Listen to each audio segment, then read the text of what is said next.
And she comes to life.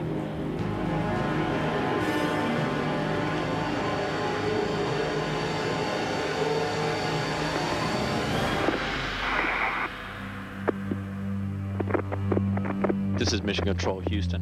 Communication was lost with the Space Shuttle Columbia at 8 a.m. Central Time.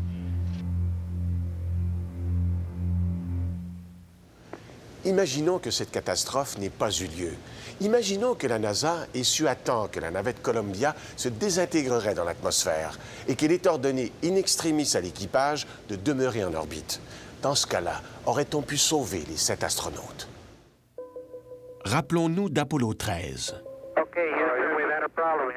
Un réservoir d'oxygène avait explosé, laissant le module de commande sans énergie, sans air. L'ingéniosité de l'équipe au sol et le sang-froid des astronautes ont permis de ramener sur Terre les 3 hommes en perdition. Un scénario hollywoodien qui a tenu en haleine la planète tout entière.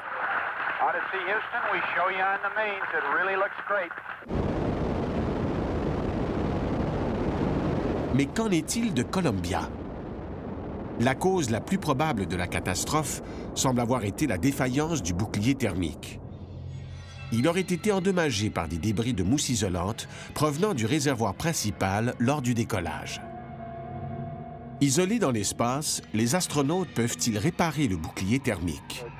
Non, pour la simple raison qu'il n'existe pas de trousse de réparation. Dans ce cas, l'équipage peut-il demeurer en orbite et attendre tranquillement que la Terre leur vienne en aide? Tranquillement? Non. Cela fait déjà 15 jours qu'ils sont en orbite. Il leur reste 7 jours à vivre. L'air de la navette va devenir irrespirable. Les astronautes vont mourir d'intoxication au gaz carbonique relâché par leur respiration. Peuvent-ils trouver refuge à la Station spatiale internationale? Impossible. Les 2 vaisseaux n'ont pas la même altitude et leurs orbites sont différentes. La trajectoire de Columbia a une inclinaison orbitale de 39 degrés, celle de la Station spatiale de 51,6 degrés. Chaque vaisseau voyage à une vitesse de 28 000 km à l'heure. Changer de direction à cette vitesse pour rejoindre la Station spatiale internationale exige une énorme dépense d'énergie.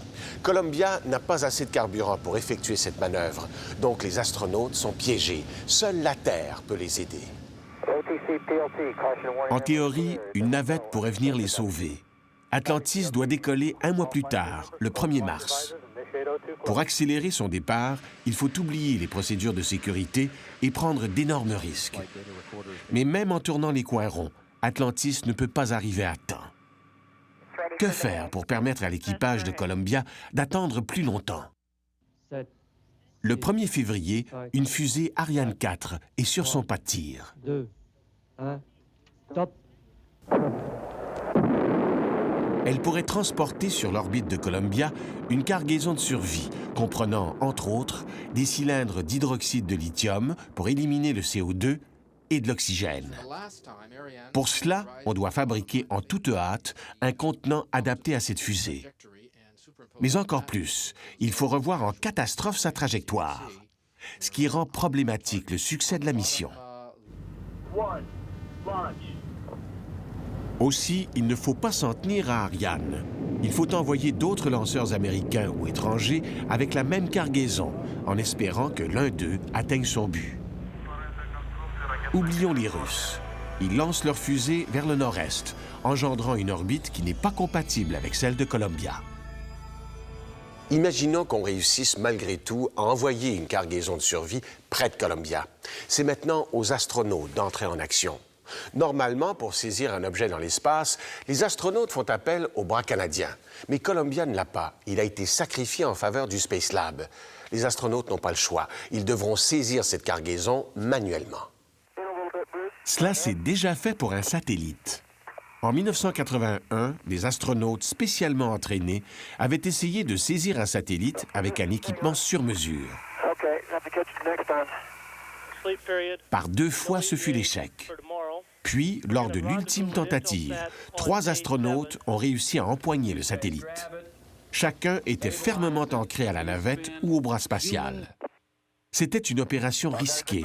Elle a duré 8h30. La situation de Columbia est plus dramatique. L'équipage n'a que 2 combinaisons de sortie, pas beaucoup d'oxygène en réserve. Pour eux, saisir manuellement la cargaison de secours, même munie de poignées spécialement conçues, est de la haute voltige. Un défi extrêmement difficile. Mais imaginons que tout se passe bien, que les astronautes réussissent à décharger la cargaison et à l'installer à bord. Alors, pour Columbia, c'est l'attente. Sur Terre, on s'active. Atlantis décolle enfin avec 2 astronautes et 5 combinaisons de sortie additionnelles. Les 2 navettes ne peuvent pas s'amarrer. Elles ne sont pas équipées pour le faire. Les astronautes n'ont pas le choix. Pour rejoindre Atlantis, ils doivent marcher dans l'espace, une sortie périlleuse. Une fois à bord d'Atlantis, ils sont sauvés.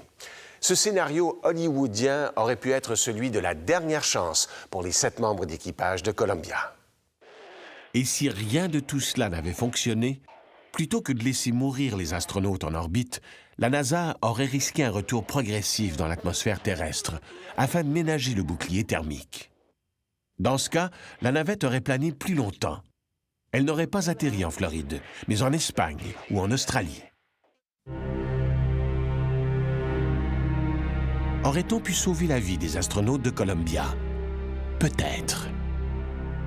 Mais pour cela, il aurait fallu que la NASA comprenne la gravité de la situation à temps. Cette tragédie nous rappelle qu'aller dans l'espace n'est pas une promenade pour touristes.